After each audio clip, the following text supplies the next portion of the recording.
When the capacitors are said to be connected in series, if the capacitors are connected one after one, then we can say the capacitors are connected in series.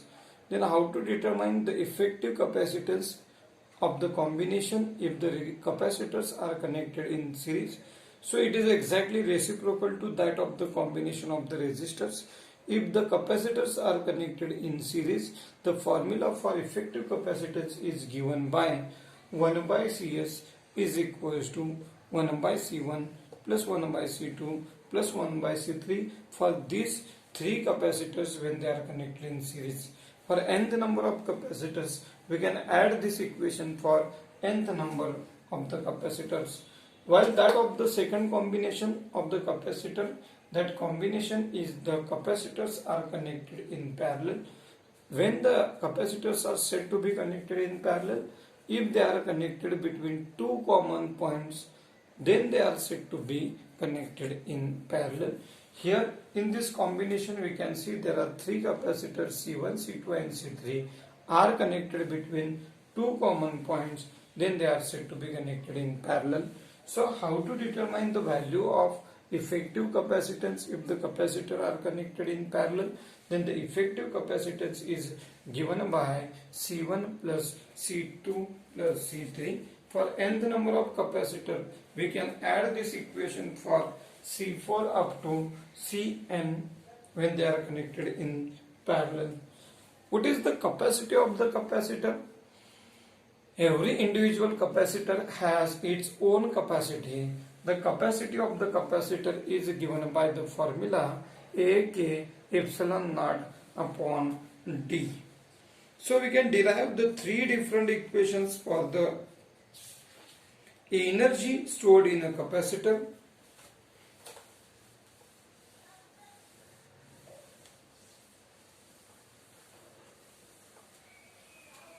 energy stored in a capacitor can be given by three equations.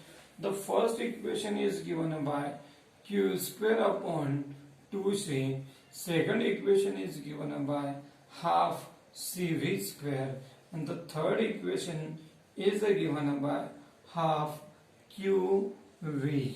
So by using these three equations, we can derive the values of energy of the capacitors. So this is about the chapter number 10. Chapter number 8 is the electrostatics. Now in this session we are going to discuss about the next chapter. The name of the next chapter is magnetic materials. Comparatively other chapters, the magnetic materials chapter is small and also some part of the chapter is also skipped from the syllabus. Now we are going to discuss about some important topics of the chapter. So that topics are, we can classify the magnetic materials on the basis of magnetism. So we have three different categories for magnetic materials. The first category is diamagnetic substance. Second category is paramagnetic substance, and last category is ferromagnetic substance. What is the difference in all these three? First of all, the diamagnetic substance does not get attracted to the magnet. They weakly repelled the magnet. That of the paramagnetic substance weakly attracted the magnet. While that of the ferromagnetic substance, they strongly attracted the magnet. They can attracted the magnet but strongly attracted. What about the second property we can say? If we look at the susceptibility means the degree of magnetization. In case of a magnetic field, the susceptibility of the diamagnetic substance is negative and small. That of the paramagnetic substance it is negative and it is a positive and small, and that of the ferromagnetic substance, it is positive but large. What happens if you put the paramagnetic substance in a uniform magnetic field? Initially, the paramagnetic substance, if you put it in a without external magnetic field, the dipoles are randomly oriented. But if you put it in a strong external magnetic field, so B is present. In that case, what happens? These all dipoles will align in a one direction of the given magnetic field. In that case of this is about the paramagnetic substance. What happens if you put the ferromagnetic substance in a dipole? If you put the so this is the another part. In case of a domain theory, we can easily study what happens if we put the ferromagnetic substance in a weak magnetic field and in a strong magnetic field. For paramagnetic substance, when the presence of the magnetic field, all the dipoles are aligned in the given direction, but as soon as if we remove the magnetic field, these dipoles loses their magnetism and again they will get aligned randomly in all possible directions. What examples we can give for paramagnetic substance, diamagnetic substance and ferromagnetic substance? So we have the different examples for the ferro and diamagnetic substance. The next topic is the domain theory on the basis of ferromagnetism.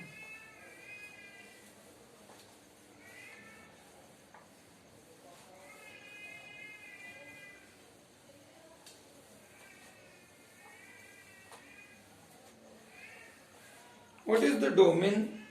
Domain is nothing but a small region which is present in the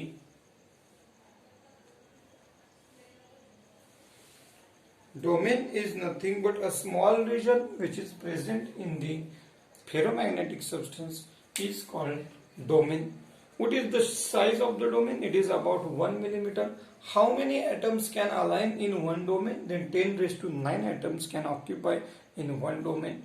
What is the nature of alignment in a domain? In one domain, all the dipoles are aligned in different directions. In one domain, all dipoles are aligned in one direction. In that of the neighboring domain, they align, all dipoles in one domain can align in one direction, but that of the neighboring domain, they are aligned in different directions. Initially, before applying the magnetic field, the situation of the domain theory, we can see what happens if we put these domains in a weak magnetic field. In a weak magnetic field,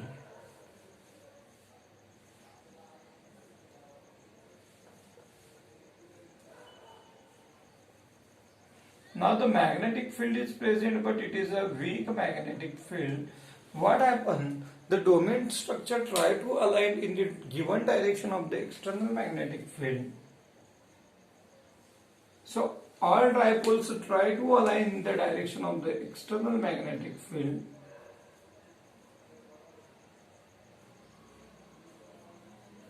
And domain was also trying to shift in the direction of the external magnetic field. Now what happens in case of a large magnetic field or strong magnetic field external? In a strong external magnetic field,